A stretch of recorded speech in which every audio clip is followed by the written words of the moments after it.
안녕하세요. 저는 공기업에 다니며 두 딸을 키우고 있는 30대의 돌싱녀입니다. 저는 이혼을 통해서 결혼이라는 게 가족 간의 결합이라는 것을 뼈저리게 알게 된 사람이에요. 저와 남편의 사이가 좋거나 나쁘거나를 떠나서 시댁이나 친정의 일이 벌어지면 상대편에도 영향을 끼칠 수 있다는 걸 결혼하고 나서야 알게 된 거죠. 남편과 저는 평범한 직장인으로 두 딸을 키우면서 잘 지내고 있어요. 저는 아이 양육을 위해 육아휴직을 하기로 했었지만 시댁의 요구로 일을 그만두고 경단녀, 경력단절 여성이 되었어요. 아이가 어느 정도 크고 나면 다시 일을 하리라 생각했기 때문에 중간에도 틈틈이 공부도 하고 교육도 받았어요. 그게 아니었으면 이혼하고 저도 어떻게 되었을지. 남편은 둘째 아들로 시댁에서는 남편을 그리 귀하게 여기는 눈치는 아니었어요.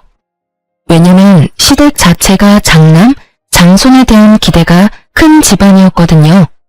뭐든 첫째한테만 몰아주는 집, 그런 집이었거든요.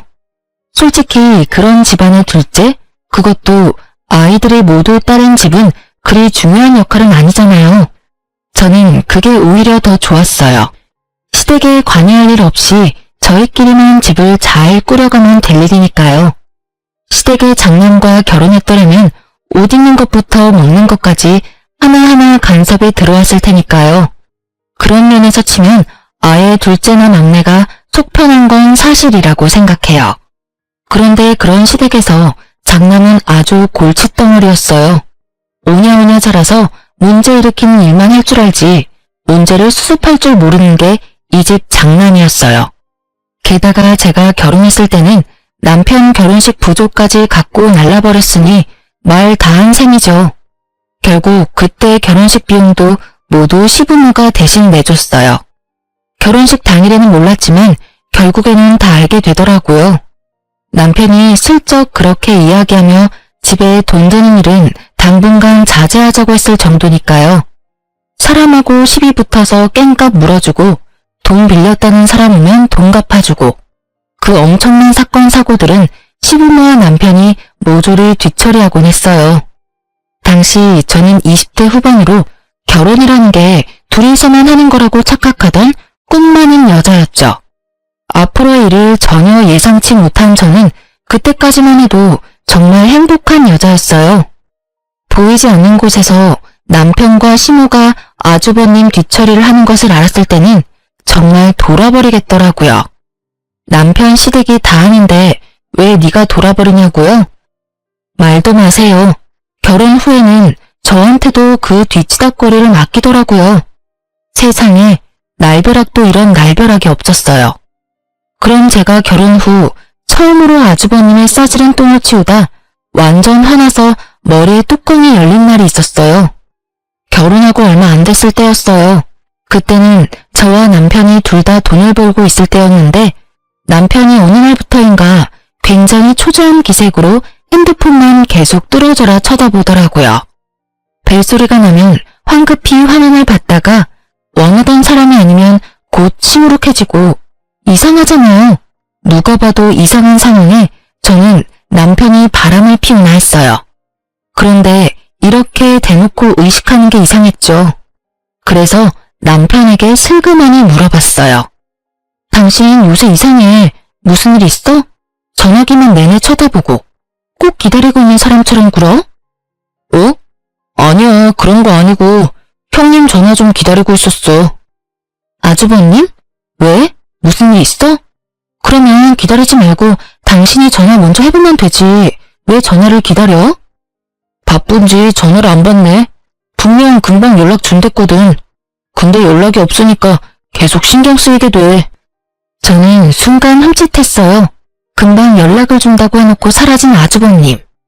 남편에게 듣던 아주버님의 사고 후 행동과 동일했거든요. 혹시 당신 아주버님한테 돈 같은 거 빌려주고 그런 건 아니지? 아니야, 돈을 왜 빌려줘. 그런 거 아니니까 걱정하지 마. 그런데 어떻게 걱정을 안 해요. 이렇게 대놓고 안절부절 못하는 남편을 보고서 결국 제가 집요하게 추궁하자 남편이 충격적인 사실을 털어놓더군요. 형님이 저번에 빌려준 돈 2배로 갚아준다면서 돈을 좀 빌려갔어. 원금의 2배 정도는 거뜬히 만들어줄 수 있다고 해서. 저는 이를 악물었어요. 소리라도 지르고 싶었는데 참았어요. 남편에게 물었죠. 그래? 얼마를 빌려줬어? 화나지 않는 제 말에 남편은 용기를 얻은 듯 조심스레 말하더군요. 5천만 원 정도? 미쳤어? 5천만 원이 어디 있어서 돈을 빌려줘? 당신 결혼식 때에도 결혼식장에서 돈 다 뺏긴 거 기억 안 나? 그래서 어머님이 돈 대주셨잖아. 그리고 우리 이제 곧 첫째 아이 태어나. 빚까지 지면 우리 어떡해? 육아휴직 해도 돈 얼마 안 나올 텐데 거기에 대출까지 있으면 우리 파산이야. 돈 없다고 했더니 빌려서 갖다 주면 첫 번째 이자 내는 날 되기 전에 돈 불려서 돌려준다고 해서. 근데 내일이 이자 내는 날인데 아직 연락이 없어. 그렇게나 당하고도 또 속아버린 남편을 보며 저는 아픈 머리를 꾹꾹 눌러댔어요. 호구도 이런 상호구가 없었어요. 게다가 가족들 등쳐먹는 아주버님이라는 작자에 대한 신용도는 밑바닥을 쳤고 남편에 대한 신뢰도 조금씩 깎이는 기분이었죠. 아주버님이 그 돈 돌려줄 거라는 환상 좀 버려. 그렇게 당하고도 여태 그걸 몰라? 이제 막 이 집 식구 된 나도 아는 걸. 우리 선에서는 그거 어떻게 못해. 완전 폭탄이잖아. 나 지금 만삭이고 애 낳으면 일 그만두기로 이미 이야기 다 됐어. 내 후임까지 구한 상태에서 번복은 못한다고. 오늘까지만 기다려보자. 형님이 전화할 수도 있고. 벌써 오후 6시가 넘었어. 연락하면 애초에 했어야지. 당신은 그렇게 당하고도 아직 믿어? 우리 선에서 해결 안 하면 부모님한테라도 말해야지. 제발 정신 좀 차려. 당신 가족이 형님뿐이야? 나랑 내 뱃속에 있는 당신 아이는 안 보여? 당신이 진짜 생각이 있으면 이러면 안 되지. 나한테 상의도 없이 대출까지 받아서 돈 빌려주고 도대체 어떻게 살자고. 제 말에 남편도 별말 안 터군요. 본인이 잘못한 걸 아니까 할 말이 없는 거죠. 입 꾹 다물고 있는 모양새를 보니 속이 터질 것만 같아서 저는 시모에게 전화를 걸었어요. 어머님, 드리기 어려운 말씀이긴 한데 아주버님이 남편 이름으로 대출받아서 가지고 가서는 약속한 날짜가 됐는데도 안 돌려줘요. 그걸 왜 나한테 전화하니? 네 남편이 빌려준 걸 왜 나한테 이야기하냐고. 그게 저희 이제 막 결혼해서 돈도 없고 남편은 결혼식 때도 아주버님한테 돈 뺏겨서. 그래서 우리가 해줬잖니? 그리고 우리 집 장남이 사업한다고 그러는데 그게 그렇게 아까운 일이니? 네가 우리 집에 시집 왔으면 이것부터 기억해라. 우리 집은 무조건 장남이 우선이야. 어쨌든 돈 빌린 건 나한테 이야기하지 말고 네 아주버님한테 해. 아주 지랄을 떠는 시모를 보며 저는 눈앞이 캄캄해지는 기분이었어요. 시모가 지랄 떠는 것도 이해는 갔어요. 시댁도 아주버님에게 돈 뜯긴 게 1억 넘는다는 이야기를 들었거든요. 그런 자식을 두고도 오냐오냐 하는 건 이해가 안 갔지만요. 결국 초조하게 굴던 게 친정 엄마에게 들켜버렸어요. 한 달 이자만 100만 원 넘게 나가는데 초조하지 않은 게 이상했죠. 엄마가 제 이야기를 듣더니 돈을 좀 모아놓은 게 있는데 도와줄까 하더라고요. 금액은 딱 5천만 원이었어요. 저는 너무 기뻤지만 한편으로는 이게 무마가 되면 또 친정 믿고 남편이 돈을 빌려주지 않을까 하는 아주 합리적인 의심이 들었죠. 일단은 그 돈 빌려서 남편에게 말했어요. 일단 이 돈으로 대출 갚아. 이건 무슨 돈인데? 눈이 휘둥그레진 남편의 모습에 저는 한숨을 푹 쉬며 답했어요. 우리 엄마가 도와주신 거야. 이거 받고 대출금 갚아. 아니면 진짜 우리 힘들어. 둘 다 월급 고만고만한데 아파트 대출금에 그것까지 끼면 감당 안 되는 거 알지?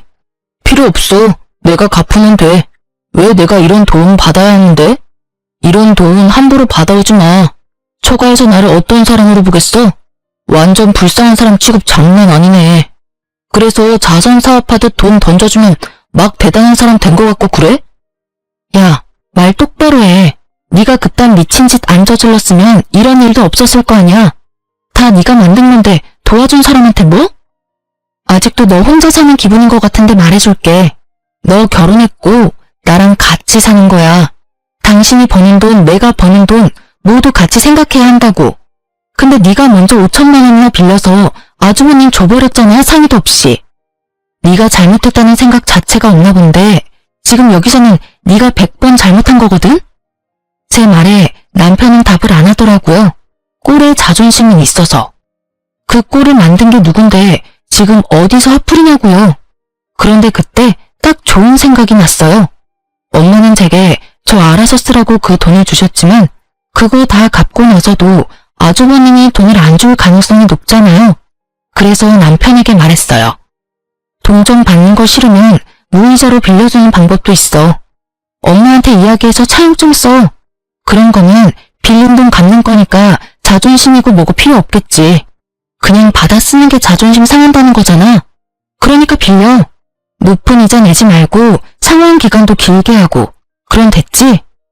제 말에 남편은 잠시 생각하는 것 같더라고요. 자기 딴에는 그게 좋은 방법이라고 생각했는지 차용증을 써서 도장까지 쾅 찍었어요. 친정엄마 이름으로 빌려준 것이고 갚아야 하는 건 남편으로 말이죠. 그렇게 상황이 일단락되고 나서 며칠 지나 시모가 연락이 왔더라고요. 예, 빌려간 돈은 이미 없는 돈이라 생각해. 혹시 또 모르잖아. 사업이 잘 돼서 몇 배로 돌려줄지. 우리 장남이 얼마나 머리가 똑똑한데. 똑똑하긴 하죠. 가족들 돈 빼가는 수법이 아주 탁월하니까요. 저는 시모에게 그리 말할 수는 없어 웃으며 대답했어요. 걱정하지 마세요, 어머님. 그 돈 저희 친정어머니가 빌려주셨거든요. 요즘 세상에 그 이자로 돈을 어떻게 갚아요? 친정어머니가 빌려주신 건 원금만 갚으면 되거든요. 뭐, 설마 우리 아들한테 처갓돈 빌리도록 만들었니? 네, 저희 이자가 감당하기 힘들 정도라서 어쩔 수 없었어요. 남편이 대출 받을 때 형님이 금방 돌려주실 거라고 상환 기간을 짧게 하기도 했었고. 진짜? 왜 그런 쓸데없는 짓을 해? 왜 우리가 사돈에게 그런 빚을 져야 하느냐고. 이게 다 네가 계획한 거 아니니? 어머님, 계획이고 뭐고 우리는 지금 하루하루가 힘들어요. 빨리 대출금 못 갚으면 애도 못 가질 형편이에요. 아무리 이성적으로 말해도 시모 귀에는 들리지 않는 듯 했어요. 그냥 자기들이 우리 부모님에게 빚을 졌다는 그 사실이 너무 분하고 짜증이 났나 봐요. 아니 그럴 거면 본인들이 알아서 해결을 해주던가요. 전화했을 때는 그렇게 매몰차게 굴며 전화를 끊더니 그 돈 우리가 갚을 거야. 네가 그런 짓 하면 사돈이 우리를 어떻게 보겠어? 남이 이상하게 볼 건 알면서도 아주버님이 사고치는 게 고쳐지지 않을 일이라는 건 왜 모를까요? 그 말하고 시모는 있는 돈 없는 돈 다 끌어모아 결국은 2천만 원을 모아서 주더군요. 그 돈은 남편이 받아서 저희 친정어머니에게 돌려줬고요. 어머니는 그 돈 받고 엄청 떨떠름한 표정이었어요. 예, 너희 금방 이렇게 갚을 거면 내가 괜한 참견한 거 아니니? 아니야, 우리가 급한 불 꺼줬다고 시어머니가 돈 마련해서 조금이라도 갚으려고 하는 거야. 받아서 다시 모아도 언젠가 쓸 일 있겠지. 그 일이 있고 나서부터는 남편도 시모도 저에게는 돈 이야기는 일절하지 않더라고요. 아주버님이 도망가서 집안에 문제 생길 일도 없었지만 간혹 아주버님과 돈 문제로 얽힌 사람들이 집에 찾아오면 저한테 뒤치다꺼리를 맡기지는 않았어요. 또 그런 일 당하기는 싫었을 테니까요. 어쨌든 그 뒤로 저는 좀 편안해졌죠. 그리고 그날 이후로 저희는 경제권을 나눴어요. 합치는 건 무리라고 생각했거든요. 나중에 덤탱이 쓰는 건 질색이니까요.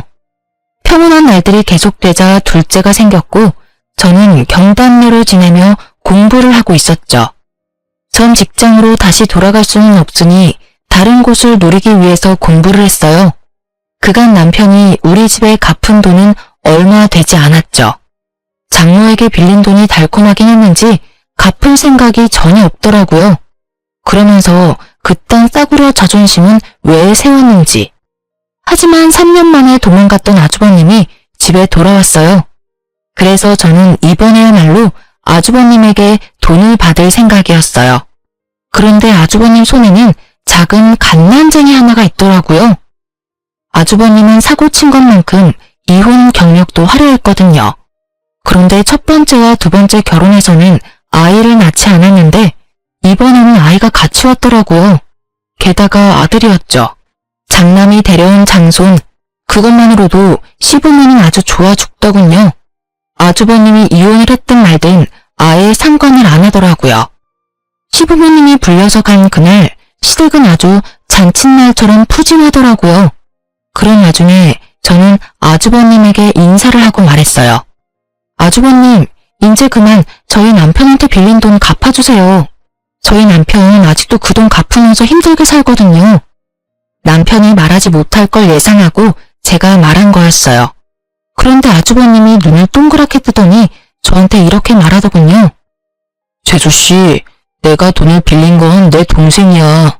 엄마도 동생도 나한테 돈 돌려달라고 안 하는데 왜 재수씨가 나한테 돈을 달라고 요구해? 내가 재수씨한테 돈 빌린 건 아니잖아? 아주버님 말에 저는 기가 찼어요. 아주 개소리를 정성스레 하는 꼴을 보니 확 열을 받았죠. 윗사람이든 뭐든 그래도 할 말은 해야겠더라고요. 네, 그 돈 남편이 빌려드렸죠. 근데 그 돈 저희 친정 어머님이 남편한테 빌려줬거든요. 그러니까 갚으셔야죠. 솔직히 결혼 전에는 어떠셨는지 모르겠는데 결혼했으니 저도 남편이 하는 일에 충분히 간섭할 수 있거든요. 그게 가게를 위협하는 일이면 저도 그럴 수밖에 없고요. 제 말을 듣던 아주버님은 인상 좋은 얼굴로 웃더니 제가 아닌 남편에게 말하더라고요. 너 좋은 와이프 얻었네. 남편 일에 화낼 줄도 아는 와이프 좋지. 돈 이번 주까지 마련해 줄게. 걱정하지 마. 이렇게까지 걱정하는 재수씨가 있는데 내가 어떻게 못 본 척하냐? 그렇지? 그러더라고요. 그 말에 남편 얼굴은 강만이 활짝 피었고요. 사실 2배까지는 아닌데 1.5 정도는 부풀렸지. 아쉽네. 더 맡겨놓으면 2배는 거뜬할 텐데. 그 말에 남편이 넘어갈 것 같아 저는 얼른 남편을 막았어요. 그냥 주세요. 원금만 돌려주셔도 돼요. 제 말에 아주버님은 싱긋 웃으며 알겠다고 답하더군요. 그 돈이 다시 돌아오길 바라며 저희는 집에 돌아갔고 약속날이 돼서 시댁으로 찾아갔어요. 그런데 아주버님은 없고 시모가 아이를 보고 있더군요. 육아의 고됨이 우러나는 시모의 모습에 저는 아주버님부터 찾았어요. 그런데 안 계시더라고요. 혹시 돈이라도 뽑으러 갔나 싶었는데 갑자기 시모가 제게 아이를 안겨주더군요. 잠깐 맡기려는 건 줄 알았는데 시모가 경악스러운 말을 꺼내더군요. 우리 손자, 네가 좀 맡아보거라. 저는 너무 놀라서 말이 안 나오더라고요. 지금 딸을 둘이나 키우는 저한테 애를 맡길 줄은 상상도 못했으니까요. 뭘 그렇게 놀라? 네가 이 집 며느리로 들어왔으면 할 일은 해야지. 맏며느리가 없어 어쩔 수 없이 네가 맡게 됐으니 영광으로 알고 잘 키워. 우리 집 대를 이을 아이다. 뭐라고 말해야 하는데 입이 바짝바짝 마르더라고요. 그래서 어쩔 수 없이 급한 대로 남편을 쳐다보며 도움을 구하려 했어요. 그런데 남편은 시모 말에도 별 반응이 없었어요. 결국 저는 갈라지는 목소리로 시모에게 물었어요. 애기가 아주버님 아이인데 제가 왜 키워야 해요? 아들은 어제 나갔어. 애 엄마가 애 주는 조건으로 돈 달라고 했단다. 그래서 1,000만 원 들려서 보냈어. 이혼했으니 그냥 애를 가져올 수도 없는 노릇 아니냐? 아주버님은 또 돈을 두고 날라버린 거였어요. 저는 눈을 질끈 감았어요. 이 사람들은 어쩌자고 매번 당하는 건지. 이 정도쯤 되니 그냥 당하는 걸 즐기는 거 아닌가 싶은 정도였죠. 그럼에도 덤덤한 저 표정, 이 집구석에서 답답한 건 저뿐이더라고요. 그리고 아이에게 죄가 없다는 건 제가 잘 알아요. 2딸을 키우고 있는 저니까요. 그런데 그렇다고 제가 그 아이를 맡아 키워야 할 이유가 대체 어딨냐고요. 어머님, 저는 그 애 못 키워요. 아주버님이 키우면서 잠깐씩 봐주는 거면 또 몰라도 이렇게 제 애처럼 키우면 우리 애들은요? 딸 애들은 쓸모없지 않니? 결혼하면 출가 외인에 어차피 남의 집 호적에 들어갈 텐데 뭐하러 정성 들여 키워?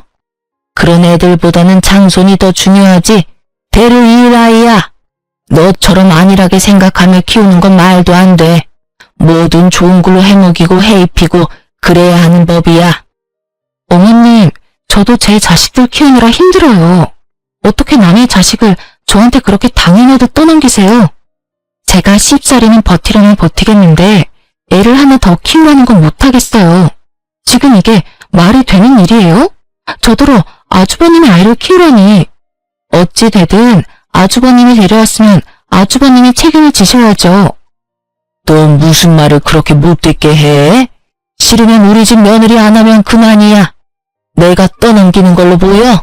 장손을 키우는 게 떠넘겨서 될 일로 보이니? 그리고 우리 장남이 뭐가 어때서?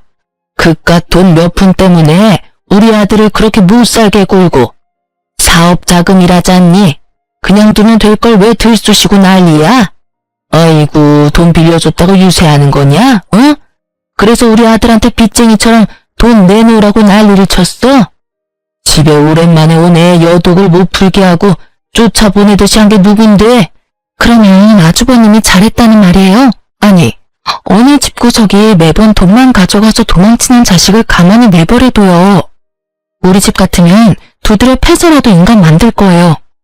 적어도 다른 사람한테 피해는 주면 안 되죠. 그건 어머님도 마찬가지고요. 매번 장남. 어머니한테 장남이 중요하듯이 저한테는 제 아이들이 더 중요해요. 그러니까 저한테 그 아이 맡길 생각 조금도 하지 마세요. 저는 맡을 생각도 없고 맡을 이유도 없어요. 여보, 그만 좀 해. 애 하나 봐주는 거 가지고 왜 이 난리야? 형님이건 누구이건 일단 우리 집안 아이야. 당신이 봐줄 이유는 충분하고도 넘쳐. 솔직히 애들 키우는 김에 하나 더 키운다고 생각하면 그렇게 어려운 일도 없잖아. 네 눈에는 육아가 그렇게 쉬워 보였어? 하긴 밤낮 안 가리고 애 울 때도 손가락 까딱 않던 당신이 뭘 알겠어? 난 돌아서면 밥 줄 생각에 놀아줄 생각에 넘치는 빨래 걱정, 집안일 걱정이 태산이야. 당신이 이 중에 하나라도 관심 있어 본 게 있어? 매번 쥐꼬리만한 월급 가져오면서 돈 번다는 이유로 나한테 애 다 맡겨놨으니 저 갓난쟁이는 밤낮 없이 돌봐야 해. 그러면 네가 볼래? 네가 애 분유 먹이고 기저귀 갈고 다 할래? 당신이 할 것 같으면 나도 거절 안 할게. 근데 당신 안 할 거잖아. 아니, 못 할 거잖아. 어차피 일한다는 핑계로 아침 8시부터 저녁 8시까지 집에는 오지도 못하는 주제에 네가 애 보냐? 내가 애 보지.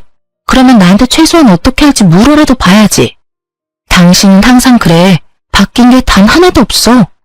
아주버님한테 돈 뜯길 때도 나한테 아무 말 없이 그 큰 돈 턱턱 빌려주더니 이번에도 나한테 말도 없이 애 맡기려고 하는 그 생각이 완전히 글러먹었다고. 남편에게 지금껏 쌓아온 모든 걸 내뱉고 났더니 속이 후련하더라고요. 제 폭주를 지켜보던 시모는 눈을 크게 뜨고 놀란 눈치였고 남편도 당황한 기색이 역력했죠. 저는 내친 김에 질러버렸어요. 나 이런 식으로는 절대 같이 못 살아. 당신은 나한테 실망만을 안겨줬고 나는 이제 더 이상 당신이 친 사고 아주버님이 친 사고 감당하지 못해. 가족이라서 당연히 감당해야 할 일들이라면 차라리 가족 안 하는 게 낫겠어. 그냥 우리 헤어지자. 야, 너 생각나는 대로 말하지 마. 생각을 하라고. 헤어진다고 해서 네가 잘 살 것 같아? 너 지금 아무것도 없는 여자야. 직장도 없고 돈도 없고 아무것도 없어. 그리고 위자료도 못 가져가겠지. 나는 그렇게 잘못한 일이 없으니까.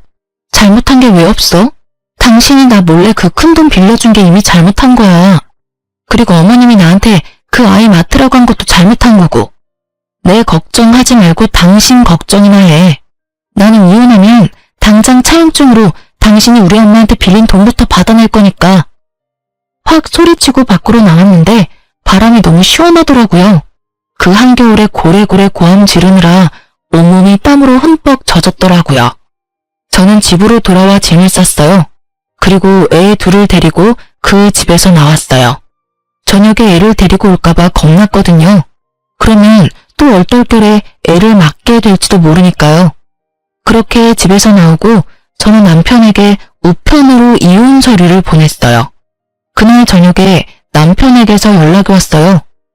나는 절대 이혼 안 해줄 거야. 당신이 뭔데 나한테 이혼하지 말자 하는 건데? 이혼하더라도 내가 원해서 해야지. 이런 거 나는 허락 못해. 그러니까 당장 집으로 돌아와. 지금 오면 당신이 어머니하고 나한테 한 그 일들 눈 감고 넘어가 줄 수 있어. 지금 안 오면 안 봐줄 거야? 당신이 뭘 봐줘? 나는 돌아갈 생각 전혀 없어. 이혼 안 하고 싶다고, 안 할 수 있다고 생각하나 본데, 그러면 난 이혼 소송할 거니까 그렇게 알아. 이혼한다고 당신이 뭘 어떻게 할 건데? 일 안 하면 애들 못 데리고 가는 거 알지? 그래, 그래서 직장 구하는 중이야. 어떤 사람이 보더라도 문제 없는 직장 구할 테니까 내 걱정하지 말고 당신 걱정이나 해. 소송하면 당신이 나한테 좋아할 게 하나둘이 아닐 테니까. 아니, 애 하나 맡아달라는 게 이혼까지 할 문제야? 이해가 안 되잖아. 애 둘 키우면서 하나 더 키우는데 무슨 문제냐고. 문제 당연히 있지. 지금 애들 키우는데도 내가 이미 한계거든. 셋이나 키우라고? 내 자식도 아닌 아이를? 내가 왜 네 잘난 형님이 싼 똥 치우고 살아야 하는데? 만약에 아주버님이 잘못되어서 애 봐줄 사람이 없다면 내가 돌볼 수도 있었겠지. 나도 그렇게 마음 모진 사람은 아니니까. 근데 이건 뭐야? 돈은 있는 대로 다 사기쳐서 뜯어가는 놈이 이번은 애 볼모로 돈 또 등쳐먹어 놓고는 애는 애대로 나한테 맡긴다고? 안 되지. 난 그건 절대로 못해줘. 그러니까 당신이랑 나 사이에 더 이상 타협점은 없어.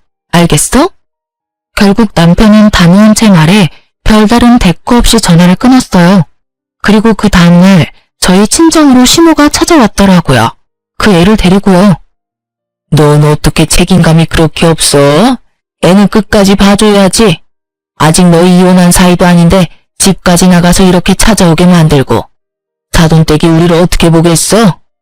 참 웃기지도 않을 걱정을 하시더라고요. 이미 우리 부모님 내에서 저희 시댁은 평판은 제로인데 말이죠. 시모는 그렇게 말하며 애를 또 저한테 넘기려 하더군요. 미쳤어요? 저희 이혼 사유가 그 애 때문인데 왜 제가 그 애를 맡아요? 데리고 가시고요. 애가 아무리 봐도 아주버님이랑 안 닮은 것 같은데 그것부터 의심해 보셔야 하는 거 아니에요? 이혼하고 얼마 안 돼서 애 낳았다면 몰라도 이미 이혼하고 한참 지났는데 아주버님 애가 아닐 수도 있는 거죠. 제 말에 시모가 흠칫 놀란 얼굴을 하더라고요. 하긴 자기도 장남한테 그만큼 당했으니 이제는 장남의 수법을 알 때도 됐겠죠. 저는 처음부터 의심하던 것을 말했을 뿐이었고 처음으로 그럴 수도 있겠다고 생각한 건 시모였죠. 시모는 제 말에 다른 반박도 없이 황급히 애를 데리고 나가더군요. 저는 이제 더 이상 아무 상관도 하고 싶지 않았어요. 그냥 이대로 저한테서 꺼져줬으면 하는 바람뿐이었죠. 그 모양을 보던 저희 친정어머니는 시모가 나가고 나서는 소금까지 뿌릴 정도였으니까요. 물론 나중에 다 치우긴 했지만요. 친정 부모님은 시모의 그 모습을 보고는 이혼 잘 생각했다고 아예 격려를 해주었죠. 그리고 남편이 이혼 서류를 끌어안고 작성해주지 않고 시간만 끄는 동안 부모님의 육아 도움으로 공기업에 입사할 수 있었어요. 이혼 직전에 직장을 가지게 돼서 너무 좋았어요. 그렇게 저에게는 좋은 일들이 하나둘씩 일어나고 있을 때 시댁은 난리도 아니었더라고요. 아이가 아주버님과 닮지 않았다는 말에 시모는 그 길로 가족 확인 검사를 했나 보더라고요. 친자 확인을 하려니 아주버님이 안 계셨잖아요. 그래서 가족 확인을 했는데 전혀 다른 핏줄이었던 거죠. 혈연 관계가 1도 없는.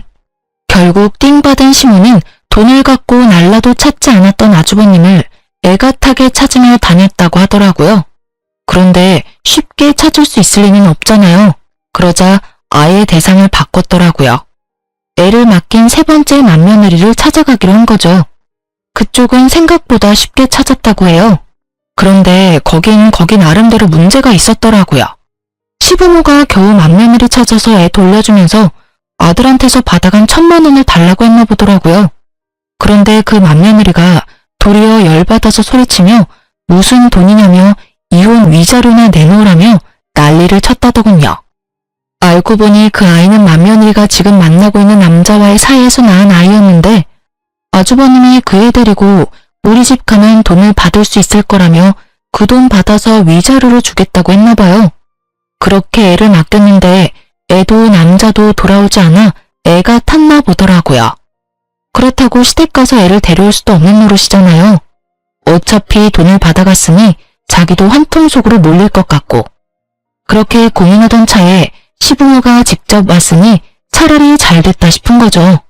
애도 돌려받고 도망간 아주버님 대신에 시부모에게 위자료를 대신 받을 수 있다고 생각했던 것 같아요. 근데 그 세 번째 맏며느리와 그 맏며느리의 무서운 남자친구 때문에 시부모님은 결국 위자료에다가 애까지 납치했다는 이유로 돈을 더 뜯어내갔다더군요. 그 이야기를 전해 듣는데 참 조금 있으면 그 집과 인연을 끊을 수 있다는 게 참 다행이라는 생각이 들더군요. 만약 이혼 진행 중이 아니었으면 저 꼴을 당하며 스트레스까지 받았을 것이고 결국에는 뒤치다거려야 할지도 모르니까요. 그리고 남편도 아주버님이 친 사고 때문에 곤란한 건 마찬가지였어요. 당신 엄마가 빌려준 돈 빨리 갚아줄래? 5천만 원 빌려가서 2천만 원 갚았으니까 3천만 원은 돌려줘야지. 갑자기 진짜 빚쟁이처럼 굴 거야? 당신도 알잖아. 나 돈 없어. 어차피 버는 것도 얼마 안 되는데 그냥 날 팔아서 가지고 가, 응? 그게 더 빠르겠다. 그럴 필요 뭐 있어? 그냥 대출해. 아주버님한테는 대출도 잘해주더니. 왜? 장모한테 빌린 건 대출하기가 싫어? 그런 거 아니야. 대출은 웬만하면 안 하려고 그러는 거지. 그래? 그러면 이거 없던 걸로 하고 당신 살고 있는 우리 신혼집 나한테 줄래? 어차피 그 집 비싸지도 않잖아. 당신이 엄마한테 빌린 돈, 우리 재산 분할금, 위자료 다 합치면 집 금액 정도는 나올 것 같은데 어때? 그럼 난 어디서 살라고? 시댁에 가서 살든 방을 빌려서 살든 나야 상관없는 일이잖아. 당신이 알아서 해야지. 그래서 어떡할래? 그 돈 빨리 갚을래? 아니면 이혼 소송 때 집 가져올까? 결국 시댁에 가는 건 싫었는지 남편은 대출받아서 제게 돈을 갚아줬어요. 저는 그걸 엄마에게 줬는데 엄마는 그거랑 저번에 시모에게 받았던 2천만 원을 같이 주면서 이번에 이혼하고 받게 되는 돈이랑 합쳐서 새 집을 얻으라고 하더라고요. 모자라면 엄마 아버지가 더 지원해 주겠다고요. 친정 부모님께 정말 고마웠어요. 그렇게 이혼이 완료되고 저는 아이들을 둘 다 데려올 수 있었어요. 직장 다니면서 아이는 친정 부모님이 봐주는 생활을 하다 보니 매번 도움을 주는 부모님께 뭐라도 해드리고 싶은 마음이 들었어요. 그래서 아주 비싼 일식 횟집을 예약했어요. 두 분께 드릴 선물까지 모두 산 상태였죠. 그날은 약속 시간 전 제가 너무 일찍 도착했어요. 부모님은 아이들을 픽업해서 같이 오기로 해서 저부터 들어가서 앉아 있기로 했거든요. 그날따라 일에 찌들어서 그런지 옷이나 화장이 그리 잘 받지 않아서 좀 찌들어 보였지만 그래도 잘 보일 사람 없다는 생각에 별 생각 없이 횟집 앞에서 기다리고 있었어요. 예약 시간보다 너무 일찍 와서 들어가기 못했거든요. 그런데 그때 가게 밖으로 누군가 나오더라고요. 바로 전시모였어요. 이혼 후 한 번도 만난 적 없었는데 여기서 만날 줄이야. 그런데 전시모는 그 횟집 직원 앞치마를 하고 있더라고요. 여기서 일을 하고 있나 싶었는데 전시모가 저를 발견하고는 한껏 비웃음을 띠면서 저한테 다가오더니 그러더군요. 너 여기 구인 광고 보고 왔니? 그래, 이혼하고 나가보니 살기 어렵지? 할 줄 아는 거 없는 네가 뭘 하겠어? 이런 데서 설거지라도 해야지. 안 그래? 근데 너 여기서 일 못할 거야. 내가 너 일 못하게 막을 거거든. 너 때문에 우리 집 풍비박산 난 거 생각하면 지금도 치가 떨려서 잠이 안 와. 제대로 착각하고 있더라고요. 제 몰골이 그런 탓에 어쩔 수 없는 일이긴 했지만 그래도 이렇게 사람을 노상에서 매도하는 건 예의가 아니죠. 저도 그런 소리 듣고 참을 사람도 아니었고요. 죄송한데 제가 왜 그 집을 난장판 만들었다고 생각하세요? 원래부터 그 집안이 난장판이었는데 저한테 책임 전가하는 거 이제 그만두세요. 이제 저희 남남이에요. 무슨 일이 있든 간에 그쪽 일은 그쪽 일이라고요. 책임 전가가 아니라 실제로 너한테 책임이 있지. 네가 우리 장남을 그렇게 몰아가지만 않았어도 걔가 그런 일을 했을 리가 없다고. 너 때문에 우리 아들이 지금 무슨 꼴을 당하고 있는 줄 아니? 둘째는 위자료에 대출금 갚느라고 빚에 허덕이면서 투잡까지 뛰느라 몸이 완전히 다 상했어. 그 집 하나 살려보려고 그러는데 집에 들어오라고 해도 안 들어온다지. 이게 네 탓이 아니면 누구 탓이야? 이혼하려면 조용히 할 것이지 아주 사람을 골수까지 빼먹어? 아주 덮어놓고 제 탓을 하는데 웃기지도 않더군요. 제 자식 잘못은 싹 덮어놓고 무고한 사람을 몰고 가다니. 참 여전히 기분 나쁜 사람이었어요. 입은 비뚤어졌어도 말은 바로 하라고. 골수까지 빼먹은 사람 저 말하는 거 맞아요? 그 집 장남 말하는 거 아니고요. 참 이 상황까지 돼서도 그 장남 사랑은 여전하시네요. 저한테 뭐라 하지 마세요. 그 집에서 지금 벌어진 일들은 모두 당신들이 다 자초한 일이에요. 솔직히 저는 가족이라는 이유로 매번 당해왔던 입장이고요. 그런데 제가 왜 이혼까지 다음 마당에 그런 이야기를 여기서 들어야 하죠? 너 여기 온 김에 내가 다 까발리고 너 여기서 일 못하게 하려고 그런다. 왜? 너처럼 배은망덕하고 싹수 없는 년은 어딜 가서도 일 못해. 알아들어? 우리 장남은 지금 감옥에서 마음고생하며 힘들게 살고 있는데 네가 마음 편하게 살 수 있을 줄 알아? 난 절대 그렇게 못해줘. 네 인생도 우리 장남처럼 힘들게 만들어줄 거다. 이야기는 들었었어요. 아주버님이 사기죄로 감옥에 들어갔다는 이야기요. 있지도 않은 사업하겠답시고 여기저기 투자금 받아서 나르고 뭐 그런 식으로 사기쳐서 들어간 거더라고요.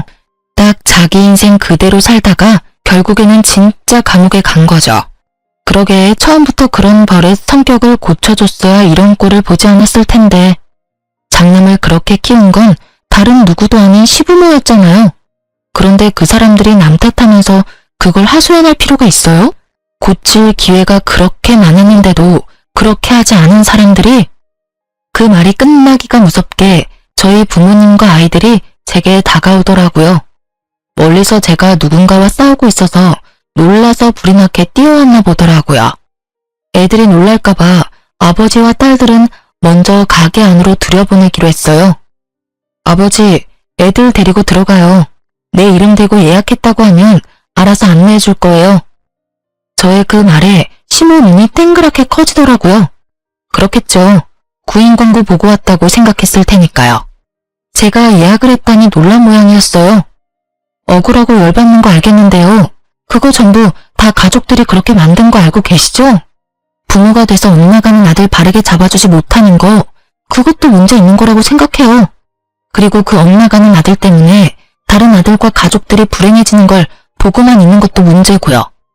가족이 됐다는 이유만으로 그 사람이 일으킨 사건 사고를 처리하러 다녀야 하는 사람의 기분도 모르면서 어떻게든 장난만 생각하는 그 모습에 질려서 이혼한 거예요. 제가 왜 이혼했겠어요? 아직도 제가 애 보기 싫어서 이혼했다고 생각하세요? 당신들 그런 모습에 답이 안 나와서 이혼한 거예요. 저도 남이 싼 똥이나 평생 치우면서 살까봐 그랬어요. 보세요. 열심히 치우고 계시잖아요. 안 그래요? 제 말에 전 시모 얼굴이 벌겋게 달아오르더니 뭐라고 내뱉고 싶어 하는 것 같았어요. 그런데 그 전만큼 당당하게 나오지 못하는 건 제가 여기 예약 손님이라 그런 것처럼 보였어요. 그리고 저는 이혼하기 전에 이미 공기업 취직이 된 상태였어요. 그러니까 이런 데 일하러 올 필요도 없고요. 오늘은 고생하신 저희 친정 부모님 모시고 맛있는 식사에 선물 드리려고 했던 거예요. 밥맛이 있을지는 모르겠지만요. 결국 아무 말 못하고 부들부들 떠는 아줌마를 내버려두고 저는 가게 안으로 돌아왔어요. 미리 시켜놓은 대로 제일 비싼 코스 요리를 먹고 있으니 전 시모 눈에서는 불이 활활 타오르더라고요. 게다가 음식을 서빙하는 것도 아주 불성실하고 불친절하게 하고요. 결국 저는 중간에 사장님을 불러서 저희 테이블은 서빙하는 사람을 다른 분으로 바꿔달라고 요청했어요. 사장님이 연신 허리를 굽히며 사과하더니 결국 밖에서 시모가 혼나고 있더군요. 왜 손님한테 그렇게 잡아 죽일 것 같은 얼굴을 하느냐고요. 혼나면서도 저를 흘기 쳐다보는 시모를 보니 여전히 바뀌지 않겠다는 생각이 들더군요. 그 뒤로는 그 횟집에서 더 이상 시모를 볼 수 없었어요. 아마 그 뒤로 잘렸거나 본인이 그만뒀겠죠. 결국 마지막까지 제 탓만 하던 아줌마라서 앞으로도 쭉 그렇게 살 것 같아요. 지금 생각해보면 그때 빠져나온 게 참 다행이라는 생각이 들어요. 그 꼴 보며 오래 살았을 리 없다고 생각하거든요.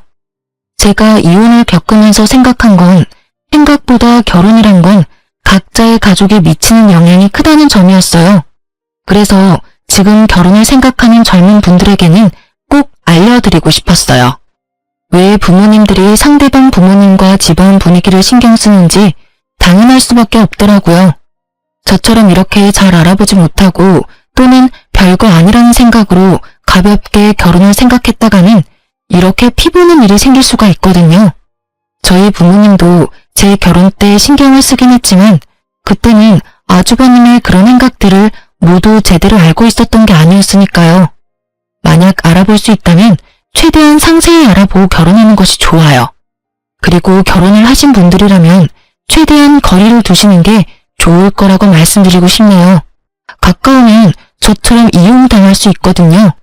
저의 결혼 생활에 그런 것을 생각하지 못한 게 흠이긴 하지만 저의 경우로 인해서 다른 분들께 알려드릴 수 있는 기회는 생겼잖아요. 그리고 이미 그곳과는 멀리 떨어진 채 자유롭게 잘 살고 있으니까요. 혼자서 애 둘을 키운다는 건 쉬운 일은 아니에요. 편하기보다는 힘들고 평온하기보다는 전쟁 같은 날들이 더 많죠. 그렇지만 확실한 건 다른 사람의 친사고로 제가 고통받는 일은 없다는 게 중요한 거죠. 글을 쓰다 보니 참 저도 대단한 집에 있었다 싶네요. 글 읽으면서 답답하게 느끼셨다면 안심하세요. 저는 지금은 전혀 그렇지 않으니까요. 전 시댁 식구들은 본인들 스스로 판 무덤에 여전히 스스로 눕기 일보 직전이지만요. 생각보다 글이 길어졌네요. 시간 내에 읽어주신 분들에게 작은 재미, 작은 도움, 작은 위로가 될 수 있기를 바래요. 모두 즐거운 하루 보내세요.